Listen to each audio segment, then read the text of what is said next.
Muy buenas noches, estimados televidentes. Bienvenidos a El Ágora. Los acompañan Jorge Jacobs y Marta Yolanda Díaz Durán. Y nuestro invitado hoy, el abogado Alejandro Valdizón, con quien vamos a comentar las recientes intervenciones de los congresistas. Y pienso que el término intervención es el que procede a utilizar en la conversación que vamos a sostener hoy con Alex. Por supuesto, en nuestra Guatemala suceden tantas cosas todas las semanas que podríamos hablar del bono que se recetó Gloria Porras, presidente de la CC, hace un par de días, que nos enteramos, por supuesto. También podríamos comentar acerca de los resultados que han habido en lo que respecta a los casos de corrupción o las reformas que le han hecho a la ley de contrataciones en el Congreso de la República. Sin embargo, nos vamos a enfocar en un tema que ha sido, consideraría yo que mal interpretado en algunos casos por otros. En este listado me faltó la propuesta de un nuevo impuesto que hizo Iván Velázquez. A lo mejor, Jorge, la semana entrante hablamos del tema de los impuestos, porque creo que hay varios puntos que deberíamos de recordar. Pero hoy, apreciables televidentes, nos vamos a enfocar en la que es conocida como la ley de tarjetas de crédito, que parece, como mucha de la legislación que impulsan en el Congreso de la República, que detrás de esta existieran buenas intenciones. Pues veamos cómo hacemos para proteger a los pobrecitos que no supieron usar bien su tarjeta y se quedaron endeudados hasta el cogote, dirían algunos. En fin, veamos qué podemos hacer con alguna ley intervencionista que regule, que intervenga las decisiones que la gente toma libremente, porque qué barbaridad todo lo que ganan los señores de las tarjetas de crédito. Bueno, hay algo que es importante mencionar de todo este problema, que si el mercado no funciona a cabalidad para corregir los abusos que cometen los que trabajan y los propietarios de las tarjetas de crédito, el problema es la misma intervención del gobierno, porque recordarán que existe una ley que nos prohíbe criticar a las empresas, bancos incluidos del sistema financiero, porque ¡ups! ¡Qué miedo! Vamos a provocar un delito, pánico bancario. Entonces, pues, mucha gente tiene miedo a expresar su molestia con los abusos que considera que se están cometiendo en su contra. Entonces, pues bueno, es interesante que empezamos a revisar y el mismo sistema, que es hoy un cartel financiero, es también producto de intervención de los gobernantes. Pero pretenden estos señores corregir los errores que ellos cometieron con anterioridad, Alex, con más de lo mismo. Eso es absurdo. Y ahora, como ustedes saben, lamentablemente, y digo lamentablemente sobre todo para los que tienen menos recursos financieros, pusieron dos techos los congresistas, que todavía no es ley.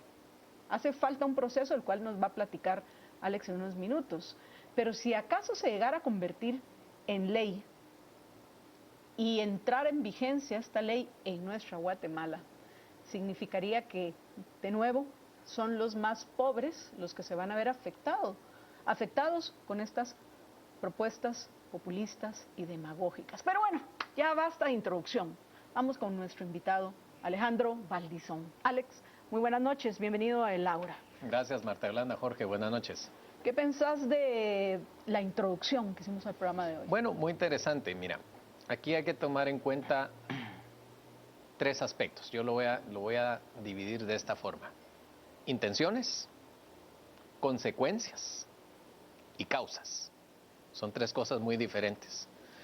Las intenciones es la trampa populista que le tienden a toda la gente, digamos, para pensar, bueno, sí, le van a bajar los intereses a las tarjetas, pues eso me va a beneficiar porque ya no voy a tener que pagar tanto, van a poner un límite a la capacidad de endeudamiento de las personas, entonces la gente ya no se va a endeudar, van a regular o limitar la actividad de las empresas que hacen cobros, digamos, a los morosos, entonces ya no van a haber esas molestias, etcétera, etcétera, pensando que con una ley se se corrige todo. Eso es la típica falacia, visto desde el punto de vista político del populismo, de la demagogia, en este caso decía yo del más ruin de todos, que es el control de precios.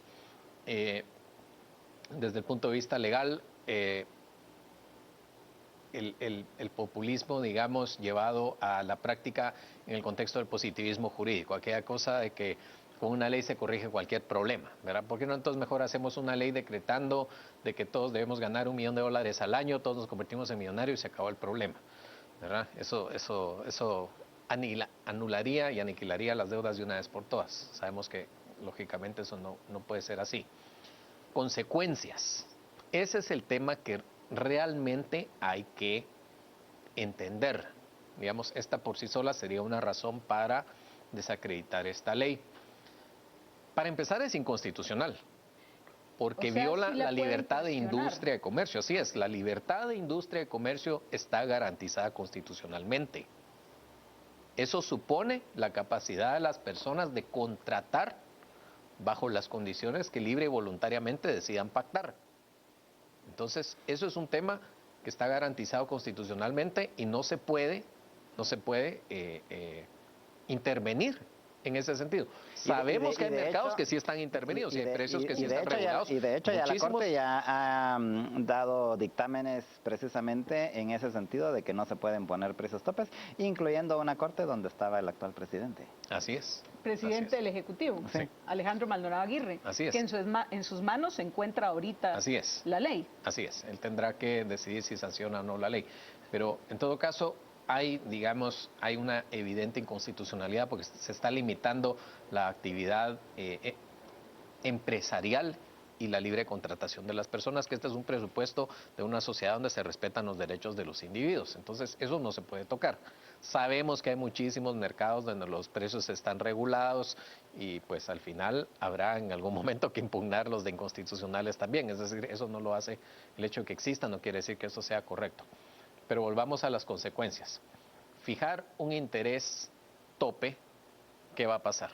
Escasez. Cada vez que se le pone un precio tope a algo, lo primero que se genera es escasez o mercados, llamémosle informales, que comúnmente se denominan negros, pero en este caso van a ser otro tipo de actividades las que van a suplir esa necesidad de financiamiento que tienen las personas. La gente necesita para cubrir sus gastos, ya sea por necesidad o incluso por la misma irresponsabilidad en sus decisiones, necesitan una emergencia, necesitan fuentes de financiamiento y si ya no pueden acudir a un mercado más o menos formal, altamente regulado, pues tendrán que ir a otro lugar bajo otras condiciones, bajo otras otro tipo de consecuencias, bajo otras corriendo mayores situaciones, riesgos. corriendo mayores riesgos, pagando intereses más caros, por supuesto, y digamos con otros métodos incluso de cobro mucho más peligrosos de lo que representan actualmente. Que el simple acoso. Que el simple acoso, totalmente.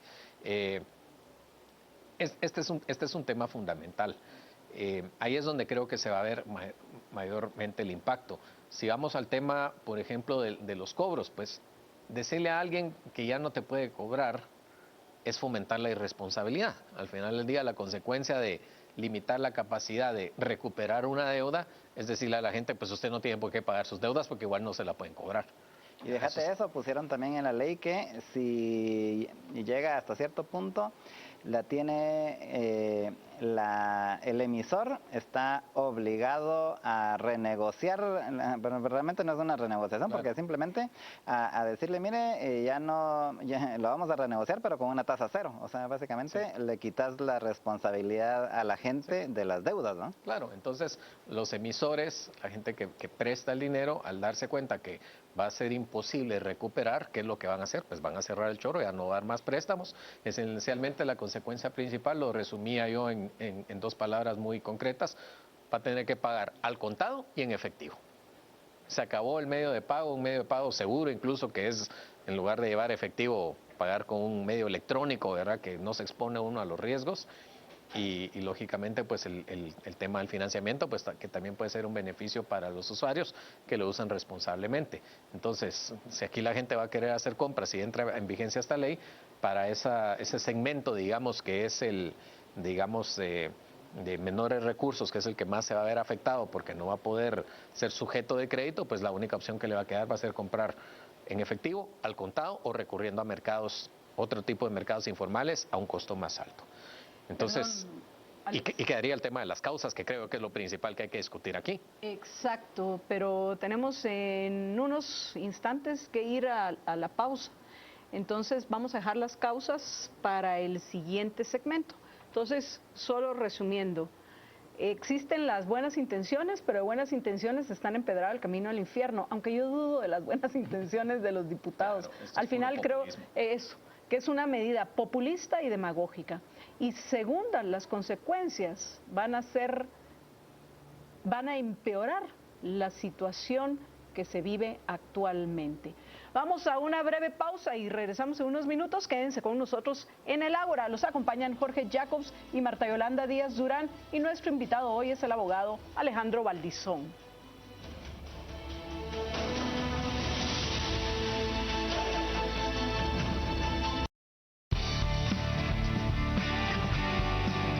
Estamos presentando Especiales de Canal Antigua. Tenemos nuevas apps en Canal Antigua y Antigua Sport porque queremos que tu experiencia móvil sea única. Ahora nuestras aplicaciones para iOS y Android son más inteligentes, útiles y relevantes para que te informes antes que nadie. Nuevo sistema de alertas informativas en tiempo real. Además, nos podés ver en vivo en cualquier momento y desde cualquier lugar. Conoces más acerca de nuestros conductores y accedes a un archivo de videos de manera muy simple. Tenemos nuevas apps en Canal Antigua y Antigua Sport. Bájalas y llévanos con vos. Levántate y celebra un nuevo día.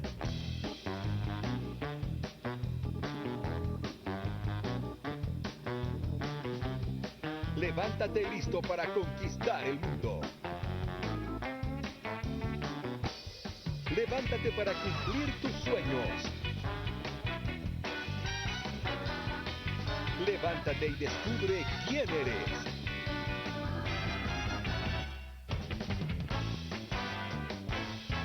Matutino Express, tu mejor compañía para arrancar cada mañana.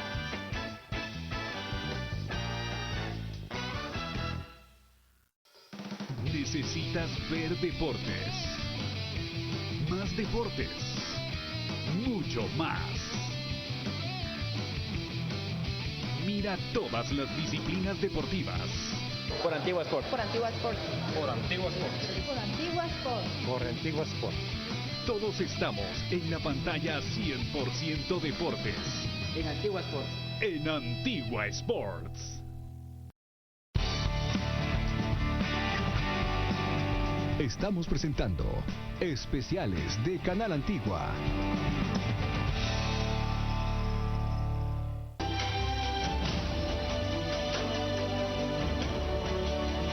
Estamos de regreso en el Ágora. Los acompañan Jorge Jacobs y Marta Yolanda Díaz Durán, nuestro invitado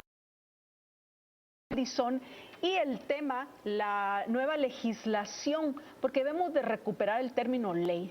Las leyes, Alex, deben de ser generales, universales, abstractas, impersonales y pocas para que sean conocidas. Y el único objetivo de estas deben de ser proteger los derechos individuales de todos, a la vida, la libertad y la propiedad. Toda esa legislación antojadiza, discrecional, arbitraria que emiten los congresistas en nuestro país no merece ser llamada ley. La ironía de este caso específico de la ley de las tarjetas de crédito es que el segmento de las tarjetas de crédito efectivamente es cuestionable por algunas prácticas, no todos, no voy a generalizar, pero sí hay quienes abusan también hay que enfatizar, de la desidia y la irresponsabilidad de aquellos que adquieren una tarjeta de crédito al no leer la letra pequeña de los contratos. Uno firma un contrato con las tarjetas de crédito, pues ahí en esa letra pequeña que deberíamos de leer nos incluyen ciertas condiciones que luego cuando las aplican los emisores de las tarjetas de crédito pues nos hacen brincar de la cólera. pero deberíamos de enojarnos con nosotros mismos por irresponsables, por no leer los contratos que firmamos. Si no nos parece, no la solicitamos y se acabó. Ese es uno de los serios problemas que me imagino que los va a explicar con más detalle nuestro invitado hoy, Alejandro Valdizón. Y otro también, el hecho de esa cierta protección y privilegios que gozan en el sistema financiero, como el hecho de que si yo me quejo del servicio, me pueden acusar de cometer el delito de pánico financiero, por ejemplo. Entonces, ¿dónde quedan los mecanismos del mercado para poder regular la misma oferta y que vamos a escoger aquel que mejor va a satisfacer nuestras necesidades? Pero bueno, vamos con Alex para que nos profundice en estos temas y por supuesto en las otras causas que hay detrás de todo este tipo de medidas que, Alex, al final nos van a causar mucho más daño que el supuesto bien que pretendían hacer con esta de nuevo legislación populista y demagoga. Así es, las intenciones pues solo son, digamos, intentos de limpiarse la cara ante la población con medidas populistas. La verdad es que incluso yo creo que muchos de los diputados que votaron a favor de esta legislación están perfectamente conscientes del daño que están provocando. Ahora, en cuanto al tema, digamos, de estos contratos mediante formularios, en cuanto al tema de los términos de los contratos, incluso hay una regulación, el Código de Comercio es bastante sensato en cuanto a este tema. Tiene una disposición, el artículo 672, si no me equivoco, tiene una disposición que regula los contratos mediante formularios, que dice cuestiones como, en caso de dudas se interpretan en el sentido menos favorable para quien lo preparó. Es decir, ahí hay, digamos, una disposición que de alguna forma compensa esa asimetría de la información entre quien elaboró el contrato y quien solo se adhiere a los términos del contrato. Por supuesto, lo más importante es lo que tú decías, léalo y si no está de acuerdo, no lo firme y se acabó. El mejor regulador que hay es la competencia. Nada mejor que la competencia de mercado para regular a los competidores, para alinearlos, para hacerlos que se porten bien, que ofrezcan los mejores beneficios, el mejor trato posible a los clientes. Pero tenés un mercado financiero altamente regulado, tenés un mercado financiero con privilegios, en el caso específico de los bancos, tú muy bien ponías el ejemplo del delito de pánico financiero, y un mercado que está cerrado realmente a la competencia, porque estos productos van de la mano de otras actividades financieras. Entonces, al cerrarte a la competencia, al limitar la cantidad de competidores, es lógico que no va a haber, digamos, los elementos de autorregulación de mercado para que esto se traslade en beneficios a los consumidores. Más bien vas a tener gente que lógicamente pues va a aprovecharse de las circunstancias. Esto es muy obvio. Entonces, ¿cuál es la causa realmente? La causa es que no se le fijó adecuadamente un tope a una tasa de interés o que no hay la suficiente competencia en el mercado financiero para que las tasas sean competitivas. Entonces, eso hay que entenderlo. Además, ¿por qué las tasas son relativamente elevadas? Por el riesgo. ¿Cuáles son los riesgos? Tomamos el tema de la morosidad.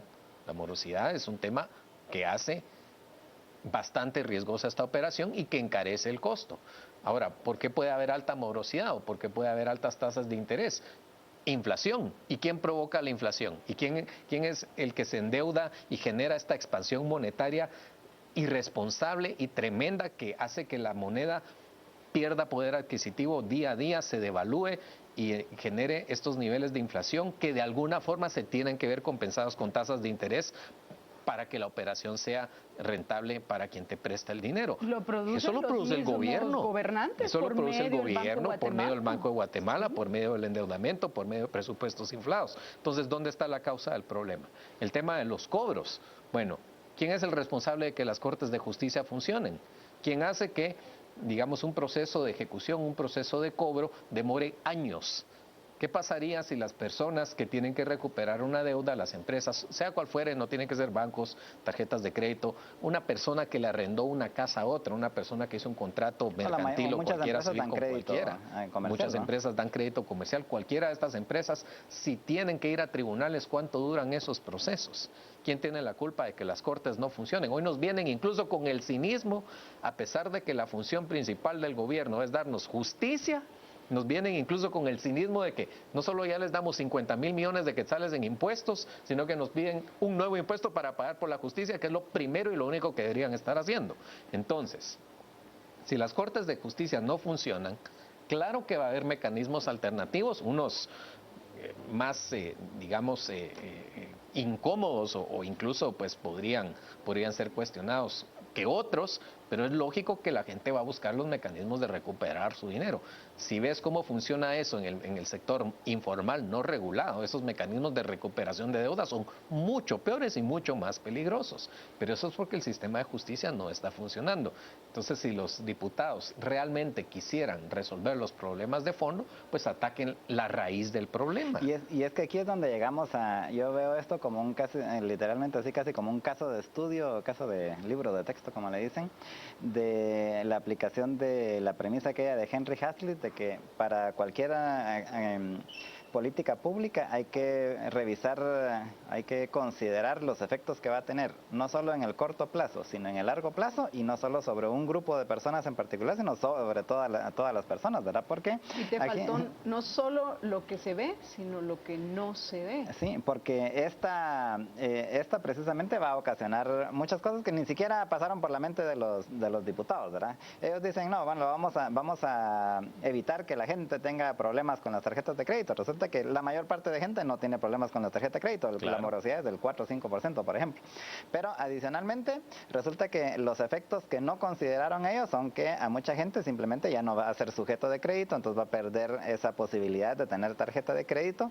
Ni siquiera les pasó por la mente, por ejemplo, que ellos mismos habían aprobado hace 8 años, no necesariamente los mismos, pero bueno, que muchos sí son los mismos, una parte donde un cierto porcentaje, por cierto, con lo que yo no estaba de acuerdo desde aquella época, pero que ya está vigente ahorita, que un cierto porcentaje, entiendo que es el 15% del IVA de todas las transacciones que se pagan con tarjeta de crédito, va directamente a la SAT, o sea, ni siquiera pasa por ningún filtro, y que de hecho le servía a la SAT para ver, bueno, si hubo ese 15%, ¿dónde está el otro 85%, verdad? Ahorita o sea, lo que tontos, porque ellos mismos claro. se están afectando los ingresos. Van a recaudar menos en impuestos porque las transacciones en el sector formal van a disminuir. Esas son las consideraciones que ni siquiera les pasó por la mente, ¿verdad? Pero ahí, o sea, si tanto están preocupados supuestamente por los ingresos fiscales, lo que están haciendo es obligando a la gente, como ya lo mencionaste, a pasarnos a una economía informal y de cash, ¿verdad? Así de efectivo, y que vamos a tener que hacer un montón de transacciones en efectivo, y que resulta que, por ejemplo, en este caso específico, la SAT ya no va a tener esa información que ahora sí tenía, por ejemplo, ¿verdad? Y hay muchas otras consecuencias que va a tener esa decisión que están tomando, que no tienen nada que ver con la que ellos supuestamente iban a hacer de beneficiar a la gente, porque ya no va a tener que pagar tanto en las tarjetas de crédito. No, y al final la gente, digamos, los que son la mayoría, que es la gente que usa responsablemente sus tarjetas, que cumple con los pagos y que en cierta forma pues también opta a una serie de beneficios que este mercado da, por ejemplo, pagos en cuotas, por ejemplo, ciertas facilidades de extrafinanciamiento y una serie de beneficios de más, puntos, canjes y cosas. Eso va a desaparecer. Entonces, es como sucede muchas veces cuando se quiere regular algo para evitar, digamos, los efectos hacia la gente que está en el marco, digamos, de la ilegalidad. Por ejemplo, el tema de las armas, ¿verdad? Lo pongo como paralelo. Alguien propone un control de armas, a los que castiga es a la gente que usa legalmente sus armas, que las tiene registradas y que no comete delitos, porque el delincuente ni las usa legalmente, ni las usa para protección y mucho menos las va a registrar. Entonces, el mismo fenómeno, digamos, se puede dar acá. Van a afectar a la gente que es responsable, a la gente que es cumplida, a la gente que utiliza este medio de forma razonable, por disque quitarle el problema de encima a un grupo de personas que no supo ejercer su responsabilidad individual de una forma prudente. Y lo interesante es que Jorge lo mencionó, la mora está alrededor del 3 o 4% a lo sumo, o sea, es pequeñísima la gente que no cumple con sus obligaciones. Y somos la mayoría los que somos responsables. Yo en lo particular solo lo utilizo, y que se enteren los que me dieron tarjeta, como medio de pago. ¿Qué quiere decir? Que yo siempre pago contado. Entonces, y para eso es fabuloso, porque te hace poder cumplir con tus compromisos sin necesidad de correr riesgos de andar con efectivo u otras, o yo qué sé, o chequera, que ya casi nadie usa, porque además de eso dicen que es anticuado. Pero bueno, al final, nos queda un minuto para terminar el programa, Alex. Bueno, ¿Qué le sugerís a bueno, lógicamente, nuestros televidentes? lógicamente hay que hacer una oposición, ¿verdad? Yo comentaba, tuiteaba, digámoslo así, el otro día, que era lamentable cómo de abril para acá pareciera que empezamos a avanzar, empezamos a caminar en la dirección correcta, tomamos pasos significativos en el sentido de ser mejores ciudadanos, ¿verdad? Y ser más exigentes y más vigilantes, y es triste y lamentable cómo caímos en el populismo, el más ruin y del más barato, en esa trampa tan fácilmente. Entonces, con ese tipo de empuje y con ese ímpetu que teníamos, yo creo que de verdad hay que empezarse a pronunciar y hacerle ver a los diputados en el Congreso que realmente esto es una decisión nefasta, que esa legislación no tiene ningún sentido, así como cualquier otra que pueda estar ahí en la mesa que querrán proponer, sobre todo con el tema de los impuestos que mencionábamos, y hacerlo ver y hacer la presión para que obviamente pues esto no llegue a implementarse, ¿no? Pues como decías, ahorita está en el despacho del presidente y hay que ver qué decisión toma, pero de igual manera, o pues en todo caso, la Corte de Constitucionalidad habrá que ver las inconstitucionalidades que se incurren en esta legislación, pero como ciudadanos yo creo que debemos estar haciendo la presión debida. Básicamente que se sienta nuestra presencia, y se puede sentir por las redes sociales, y muchos de los diputados hoy tienen cuentas y sí las leen, sí se enteran de lo que sucede. Entonces, expresémonos, pero primero aclarémonos las ideas, porque luego habían un par que estaban festejando semejante absurdo, populista y demagogo, repito, que cometieron los diputados. Y, en fin, aclarémonos las ideas. Y eso que no hablamos del tema de que también le pusieron un techo, le pusieron un piso mínimo, sería en este caso, a quienes les podían otorgar tarjetas de crédito. Según lo que habían mencionado, si entra en vigencia esa ley, solo aquellos que tienen ingresos mensuales arriba de los 12,000 quetzales van a poder optar a una tarjeta de crédito. O sea, de nuevo, ¿con quién van a ir a parar? Con ese sí, el de los usureros de película yo que sé, voy a decir el centro, y espero que nadie se enoje conmigo, que en lugar de llamarlos a la 1 de la mañana para cobrarles, les va a mandar al matón a quebrarle hasta el último hueso a aquel que le debe y no le ha pagado. Esos son los riesgos que va a correr la gente, que va a tener que recurrir a ese financiamiento en caso de una emergencia. Qué triste. ¿Y todo por qué? Por caer en las redes del populismo y la demagogia. Alex, muchísimas gracias por habernos acompañado en el Ágora. Al igual que a ustedes, apreciables televidentes, les recuerdo que estamos de regreso el próximo jueves a las 8 de la noche por Canal Antigua. Muy buenas noches y por favor, sean felices.